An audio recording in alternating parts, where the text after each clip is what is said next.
Right breaking చూస్తున్నాం. Jubilee hills లో కాంగ్రెస్ విజయం ఖాయమని టీపీసీసీ అధ్యక్షుడు మహేష్ గౌడ్ జోస్యం చెప్పారు. మంత్రులతో పాటు ఇన్ఛార్జీలుగా ఉన్న ప్రతి ఒక్కరూ బాగా పనిచేశారని ప్రశంసించారు. మీడియా చిట్ చాట్ లో ఆయన ఈ వ్యాఖ్యలు చేశారు. పోలింగ్ పర్సంటేజ్ ఇంకాస్త పెరిగి ఉండాల్సిందని చెప్పారు.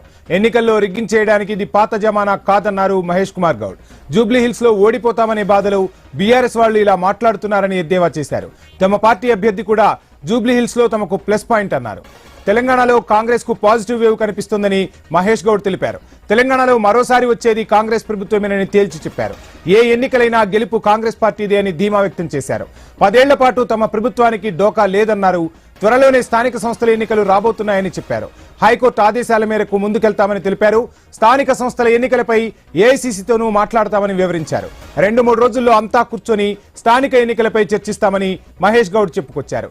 ఇక బీసీఈలకు సంబంధించి 42% కోటాకు కేంద్రంలోని Bharatiya Janata party అడ్డుపడుతోందని TPCC chief మండిపడ్డారు. బీసీలకు 42% రిజర్వేషన్ ఇవ్వాలనేది కాంగ్రెస్ తపన అని చెప్పారు. బీసీలు బాగుపడొద్దని కావాలనే కోటాకు బండి సంజయ్, కిషన్ రెడ్డి అడ్డుపడుతున్నారని ఆరోపించారు. ఇక కేబినెట్ విస్తరణ సీఎం పార్టీ అధిష్టానం చూసుకుంటుందని చెప్పారు. ఏ క్షణమైనా డీసీసీ అధ్యక్షుల ప్రకటన ఉండే అవకాశం ఉందన్నారు. జూబ్లీహిల్స్ ఉప ఎన్నికల్లో బీఆర్ఎస్ ఫేక్ సర్వే చేసిందని ఆరోపించారు. వ్యక్తిగత అంశాలపైన మహేష్ గౌడ్ ఆసక్తికర వ్యాఖ్యలు చేశారు. పదవి కావాలని ఏ రోజు తాను అడిగిందే లేదన్నారు. కాంగ్రెస్ సర్కార్ మరోసారి రావాలన్నది పీసీసీ అధ్యక్షుడిగా తన కోరిక అని చెప్పారు. మరోసారి కాంగ్రెస్ ప్రభుత్వాన్ని ఏర్పాటు చేసి సోనియా గాంధీకి గిఫ్ట్ ఇవ్వాలన్నదే తన కోరిక అన్నారు. అటు బీహార్లో మహాగఠబంధన్దే గెలుపని మహేష్ గౌడ్ చెప్పుకొచ్చారు.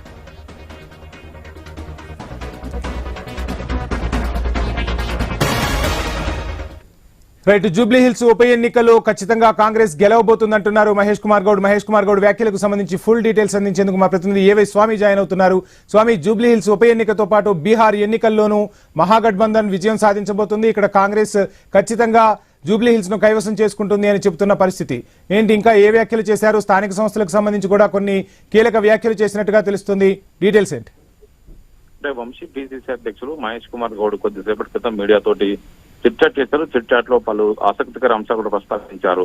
ఒకవైపు తన వ్యక్తిగత అంశాలు, తాను మంత్రి పదవి కోసం ఆశించలేదు, పార్టీ హైకమాండ్ కాంగ్రెస్ పార్టీ పెద్దలు నిర్ణయిస్తారు, నేను ఇప్పటివరకు అయితే పార్టీని కోఆర్డినేషన్ చేసుకెళ్లి ముఖ్యమంత్రితోటి సఖ్యతతోటి మళ్లీ రాష్ట్రంలో అధికారం రావడమే లక్ష్యంగా మేము పనిచేస్తామని అంటున్నటువంటి మహేష్ కుమార్ గౌడ్ నిన్న జరిగినటువంటి జూబ్లీహిల్స్ బై ఎలక్షన్స్ లో కాంగ్రెస్ పార్టీ అభ్యర్థి విజయం సాధిస్తారు, మేము అంతా మంచి కోఆర్డినేషన్ తో పనిచేశాము, అతనికి ఉన్నటువంటి స్థానికంగా తనకు ఉన్నటువంటి పేరు కాస్త మాకు ఉపయోగపడింది, మొదటి నుంచి కూడా సర్వేల్లో అతనికి మంచి గ్రాఫ్ రావడంతో కూడా మేము పిక్ చేసుకున్నాము, అది మాకు ఉపయోగపడిందని చెప్పేసి కూడా మాట్లాడినటువంటి మహేష్ కుమార్ గౌడ్ ఒకవైపు రాష్ట్రంలో రానున్న రోజుల్లో మరొకసారి కాంగ్రెస్ పార్టీ అధికారానికి వస్తుంది, పరిస్థితిని బట్టి లోకల్ బాడీ ఎలక్షన్స్ కి ముందుకు పోతాము, బీసీలకు న్యాయం చేయాలని చెప్పి మేము భావిస్తున్నామని చెప్పేసి కూడా ఆయన మాట్లాడడం జరిగింది. మొత్తానికి ఒకవైపు పీసీసీ చీఫ్ గా తాను ఇప్పటికైతే సంతృప్తికరంగా పనిచేస్తాను, త్వరలోనే ఈ పార్టీ పదవులన్నీ కూడా ఈ నెలాఖరుకి భర్తీ చేస్తాము, మరోవైపు డీసీసీ పదవులు కూడా త్వరలోనే భర్తీ చేస్తామని చెప్పేసి కూడా మహేష్ కుమార్ గౌడ్ తన చిట్ చాట్ లో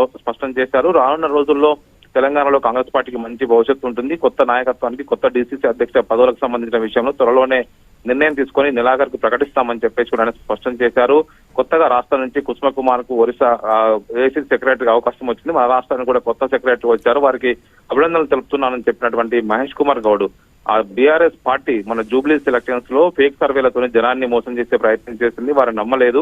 ఒకవైపు కేసీఆర్ అదేవిధంగా హరీష్ రావు ఇద్దరు కూడా అంతర్గతంగా పోల్ మేనేజ్మెంట్ కోసం బలంగా పనిచేశారు, బయటికి మాత్రం కేటీఆర్ రోడ్ షోలు చేస్తూ అడవుడు చేశారు, ఇక్కడ కూడా జనం వారిని నమ్మలేదు, మా పార్టీ అభ్యర్థికి స్థానికంగా ఉన్నటువంటి బలం మాకు కలిసి వచ్చిందని చెప్పేసి కూడా మాట్లాడినటువంటి మహేష్ కుమార్ గౌడ్ ఇంకా అనేక అంశాలు కూడా ప్రస్తావించడం జరిగింది. ముఖ్యమంత్రి తనకు మంచి సఖ్యత ఉంది, ఒకవైపు మంత్రివర్గ విస్తరణ సంబంధించి పార్టీ అధిష్టానం ఒక నిర్ణయం తీసుకుంటుంది, దీనికి సంబంధించి త్వరలోనే ఖరారు అవుతుందని చెప్పేసి కూడా ఆయన మాట్లాడడం జరిగింది. ఒకవైపు కేంద్ర ప్రభుత్వం ఆంధ్రప్రదేశ్ కు పంట నష్ట పరిహారం ఇచ్చినటువంటి కేంద్ర ప్రభుత్వం తెలంగాణను మాత్రం పట్టించుకోవట్లేదు, రాష్ట్రంలో మంత్రులు ఏం చేస్తున్నారని కిషన్ రెడ్డిని బండి సంజయ్ని ప్రశ్నించారు. Vamshi, thank you Swamy.